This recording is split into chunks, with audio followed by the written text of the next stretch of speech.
Hi everyone, my name is Prateek and I am the founder at Prep4Tech. In this video, we are going to look at few mistakes that people make in their resumes and how do we correct them. Now, as you know, when you apply to any job, whether through a referral or whether through directly online on the company's website or whether through some third party, you always need to send your CV. You always need to send your resume. Now, if our resume is not properly made or if it doesn't portray us, if it doesn't portray our skills properly, then there's a very good chance that your resume will be either ignored, nobody will even look at it, or your resume will be rejected. So it's very important that we don't commit these mistakes. And the main thing is that these mistakes that I'm talking about in the video, these actually don't seem like mistakes, but they are actually mistakes. Okay, they actually hinder your application and prevent you from going forward.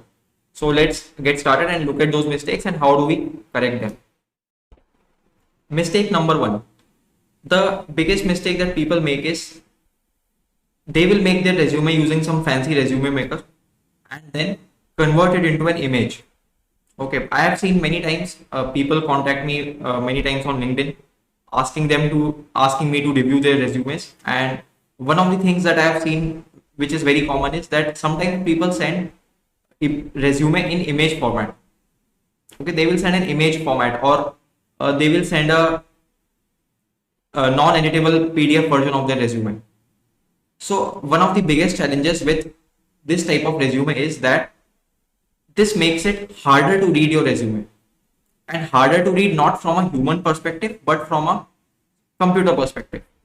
Now, as you must be aware that majority of the companies are using some applicant tracking system to track the resume. So either they will purchase their own applicant tracking system from some third party vendor, or they will make use of applicant tracking system provided by different websites like Naukri.com or Monster.com, right? So all of these applicant tracking systems, they are unable to read image format, and even if they are able to read image format, the character recognition there is not that great. And frankly speaking, you don't want to rely on that. You want to make it your resume as easy as possible for a computer as well as a machine to read. So to correct that, always send your resume in a standard PDF format. Okay, never convert it into image. And if you can send it in doc format, that is also okay.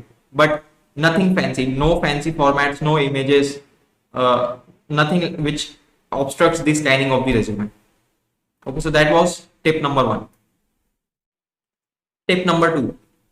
I have seen many people online advising who advise on resume preparation, and they tell you to stand out with your resume. They tell that your resume should be unique and all those things, right?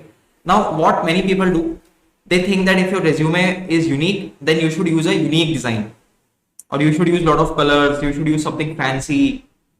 You know, a lot of such advice is there in the market.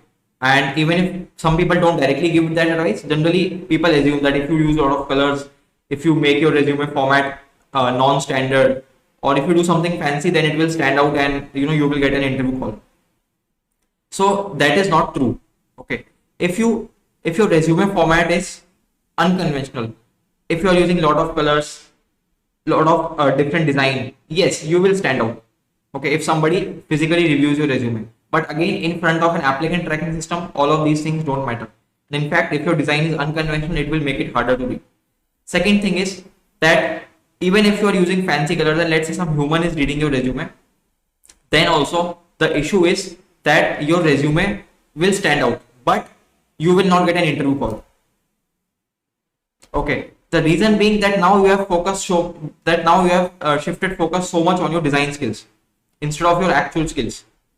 Right, if you're applying for a software developer job, we don't want to showcase anything fancy in our designs. It's better to emphasize on our skills. It's better to emphasize on our projects. So always use a standard format. Okay. Another reason is that whatever recruiter, whether it is the HR recruiter of the company or whether it is a third party recruiter, they will not spend too much time on the resume. They will spend few seconds on the resume to review it. So in those few seconds, you want to focus on your skills. You want to focus on your projects. You don't want to focus on your red color or green color or whatever color you have used. So always avoid these fancy colors. Keep it plain. keep it in black and white so that it's easier for everybody to read. If you want to put more emphasis on certain things, then you can just highlight them. You can just make them bold. Okay, so that will suffice. No need to use any fancy color. Third thing is that keep your resume in one page. I cannot emphasize this enough, but keeping your resume in one page is very important. Okay. First of all, we as humans, we want to showcase everything, showcase every achievement that we have had, maybe since our schools. But when you're applying for any job, especially if you're a little experienced, in that case we should not focus on our school achievements, or we should not focus on our some competition that we won in school, or any course that we did in school, or maybe in the first year of college. So those all things we should not focus on that much. Think of your resume as your advertisement. Okay, you are a person, you have certain achievements, you have done a lot of good work in software engineering and in life, but I as a recruiter don't know you. I have only that piece of paper which acts like your advertisement to judge you whether you are good enough for my company or not, or to judge you whether you are good enough for my client's company or not. So you should only keep those information in your advertisement, in your resume, which actually helps to make that judgment. Okay, no need to include hobbies, no need to include whether you like music, or whether you like dance, or whether you play chess. No need to include those things. Okay, cut out the extra things that you have in your resume, and keep your resume short and to the point. Okay, for example, I have seen many people write that they had 85% or 95% in 12th class, and 9.8 CGPA in 10th class, or 85% in 10th class. So no need for all that. Okay, even in projects, highlight those projects which actually make a difference. Okay, customize your resume for your job.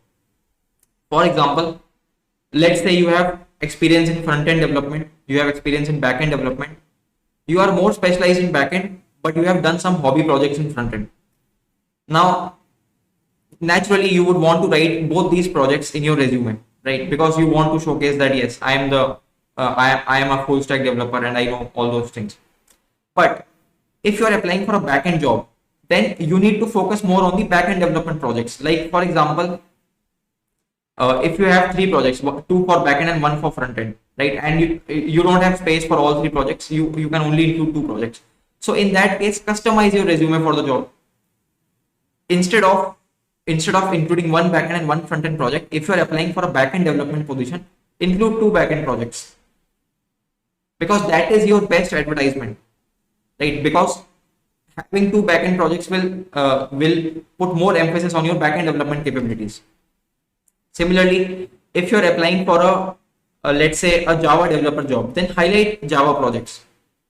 So this way, you will have separate resumes for each job type to which you are applying, and most importantly, you will be able to accommodate everything in one page.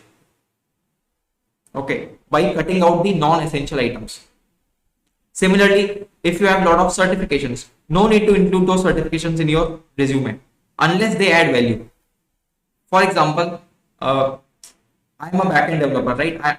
I have experience in backend also. I have experience in front end also, and overall, I can call myself a full stack developer. Now, I did some course in Photoshop around 3-4 months back because I wanted to learn little bit of web designing. Now, when I apply for any job, I will not include that course because it will clutter unnecessary space. It will take up unnecessary space. It will make my resume cluttered. Instead of that, maybe I will try to include some certification or some course which I did for that particular job. If the job that I am applying for is a Python developer job, maybe I will try to include some Python certifications. So this way you need to customize your resume. What I have seen people do, they make one resume, they will spend a lot of time on it, make it fancy, they will make one resume and then just keep on forwarding it to every job. That should not happen. For a different types of job, you should have different types of resume which will make your resume non-cluttered and help you highlight important things. Okay, again, think of it like an advertisement. When you see advertisements in newspapers, when you see advertisements in on TV or on YouTube, you don't see everything about that company, right? For example, if Cred is giving you advertisement on YouTube, then you don't see everything about Cred. They will only highlight the important point in the 30 seconds or in the 1 minute video. So think of your resume like that. Okay, highlight the important points so that the recruiter is able to quickly go through them and make a decision. Now, if you follow these tips, then you are already ahead of multiple people, because many people I have seen, they don't follow these tips. They will do either of these mistakes. So if you correct these mistakes, you are already ahead of most of the people. But remember one thing, correcting these things in your resume and making your resume perfect is not enough for getting an interview call. You actually need to have these skills. For example, if I am a full stack developer, and I like to develop in backend more than front end. Now, if I try to follow all these resume preparation tips and try to apply as a mobile app developer, then I will not get an interview call because I don't have any experience in that field, right? Neither am I specialized for that. So these tips are helpful only if you have the skill, only if your resume actually has the content. Okay, actually you have done the work.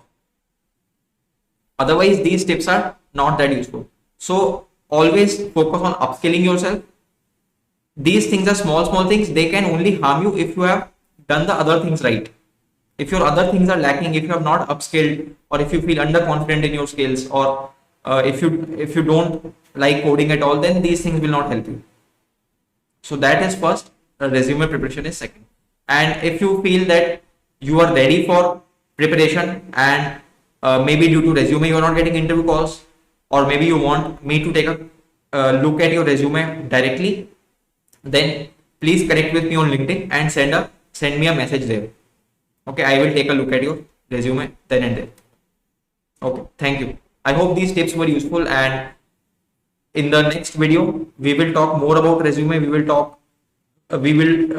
take a look at different resumes and see how we can customize it so that that will actually serve as a practical application for you, practical example for you. Okay, and if you want me to make a video on any other topic, then please leave a comment below. Thank you.